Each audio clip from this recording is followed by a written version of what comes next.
مساء الخير، عاملين ايه؟ اهلا وسهلا بيكم في قناه معلومه صحتك. 5 نصايح مش هتسمعهم من حد قبل كده، ولو عملتهم فعلا وانت مش عامل رجيم، بس بشرط. مش معنى انك مش عامل رجيم انك تخش تاكل 3 اطباق مكرونه وعلبه كشري وثلاث اربع سندوتشات. لا لا لا. معنى انك 5 نصايح اضمن لك 100% انك هتخس معاهم من غير رجيم. معنى كلمه من غير رجيم يعني انت عامل لايف ستايل، يعني محافظ على اكلك، يعني ما بتاكلش سمنه وزيت كتير، ما بتشربش مياه غازيه، ما بتاكلش من الشارع. حاجات كتير قوي. تمام. ايه هما ال5 نصايح؟ النصيحة الأولى معانا: رياضة. رقم واحد، رياضة. لازم تعلي مستوى الحرق في جسمك وتحرق أكتر من اللي أنت بتدخله. أنا بكلمكوا بالبلدي، يعني مش هنخش في مواضيع علمية، لأن في ناس كتير ما هي مش فارق معاها ايه اللي بيفرز ايه والغدة بتطلع فين وبتنزل فين، فمش هدخلكوا في التفاصيل دي. رياضة مينيمم، اقل حاجه 4 ايام في الاسبوع. ما عندكش وقت، مفيش بادجت فلوس انك تروح جيم، انزل امشي في الشارع، بس مشي برتم سريع وثابت من 20 ل 25 دقيقه. طب انا مش قادر، وصلت ل 10 دقايق مش قادر اكمل مشي. تعمل ايه؟ تمشي 5 دقايق برتم سريع، وبعدين تقلل الريتم شويه، تاخد نفسك بس ما تقفش، وبعدين تكمل، وبعدين تقلل الريت شويه، وبعدين تكمل 20 او 25 30 دقيقه. 3 لتر ميه في اليوم. اشربهم ازاي؟ هقول لك على طريقه حلوه قوي تشرب بيها 3 لتر في الميه دول. برضو 3 لتر في الميه، معلش. 3 لتر ميه ما بين كل وجبه ووجبه. يعني انت دلوقتي هتفطر، قبل الفطار تشرب كوبايتين ميه. طب انا هستفاد ايه؟ ما انا كده هملى معدتي مش عارف اكل. ما هو ده اللي احنا عاوزين نوصل له. هو ده اللي احنا عايزين نوصل له.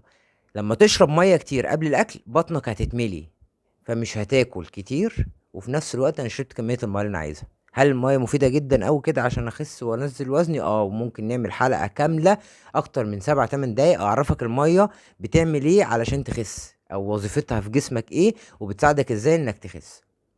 3 لتر ميه في اليوم. النصيحه اللي بعد كده: امنع تماما الاكل من بره. مش هقول لك حاجه معينه، اي دليفري، اي سوبر ماركت ما تخشش تجيب حاجه منه.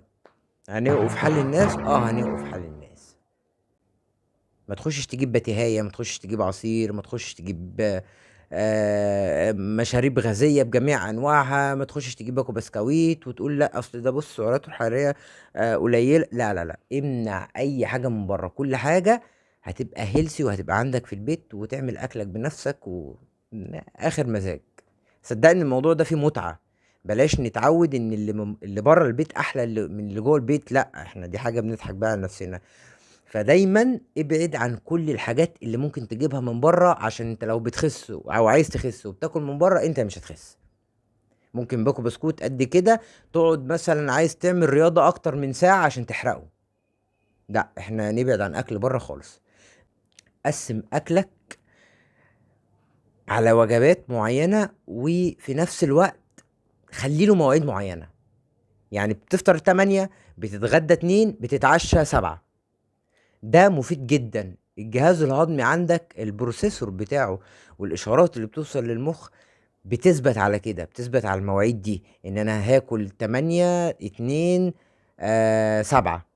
فالهضم بيحصل عندك بشكل دوري او بشكل افضل بكتير، وده بيساعدك جدا في عملية حرق الدهون وتنظيم عملية التمثيل الغذائي في جسمك، وده مفيد جدا لو انت عايز تخس. ده غير انك ما بعد كده، يعني بعد يوم 2 3 انت ما بتجوعش خلاص، هو انت جسمك اتعود ان هو ياكل في الوقت ده بس. حاول تنام بالليل وما تسهرش. ليه؟ عشان انت لو سهران وقاعد كده مشغل فيلم ومشغل ريموت ومستقنيس، هوب انا جوعت، طب اقوم افتح التلاجة اشوف فيها ايه. تعالى نفتح التلاجة نشوف فيها ايه. لقيت بقى شوكولاتاية، بسكوتاية، حتة كيكة شغال، حتة حلاوة، مربى. اخرب الدنيا. وفي ناس اصلا يعني هواية كده تفتح التلاجة وتقلب يلا وكل. خربت الدنيا كلها. انت ممكن تبقى طول اليوم قاعد محافظ على الرجيم بتاعك، ومحافظ على اكلك، ومحافظ على رياضتك وكل حاجة، وتيجي بالليل خلاص انت مش قادر تسيطر على نفسك، انت جعان وقاعد سهران بقى ومشغل بقى فيلم حلو وبتاع، ولا قاعد ماسك التليفون والدنيا حلوة معاك. بوظت كل اللي انت عملته الصبح. فحاول، جت عليك 9 10، نام. طبعا الناس اللي ظروف شغلها ان هي بتشتغل بالليل والكلام ده دي قصة تانية خالص، ممكن نعمل لهم فيديو، ولو في حد بيتفرج علينا ظروفه زي كده ومحتاج نصايح او محتاج نظام رجيم معين يكتب لي تحت في الكومنتات وهرد عليه. لكن بتكلم عن الناس اللي شغلها الصبح، حاول تنام 8 ساعات بالليل. طب احنا خلصنا من موضوع او قصة ان انت ممكن تقوم بالليل تاكل. طب هي ليها فايدة تانية؟ طبعا انت لما بتنام بالليل كل الغدد اللي في جسمك بتشتغل بشكل مناسب، ومعدل الحرق بيتظبط عندك جدا. لكن لو غدة زي الغدة الدرقية مثلا ما اشتغلتش كويس، ده هيأثر جدا على معدل الحرق في جسمك، هيأثر جدا على معدل الحرق في جسمك. تاني يوم انت قايم مش متظبط وبتاع هاكل طب ليه؟ ظبط نومك 8 ساعات او 9 ساعات بالليل لو انت بتعمل مجهود شاق طول اليوم. اخر حاجة هقولها لكم، يمكن دي ممكن تكون الستة او انا ما عدتش.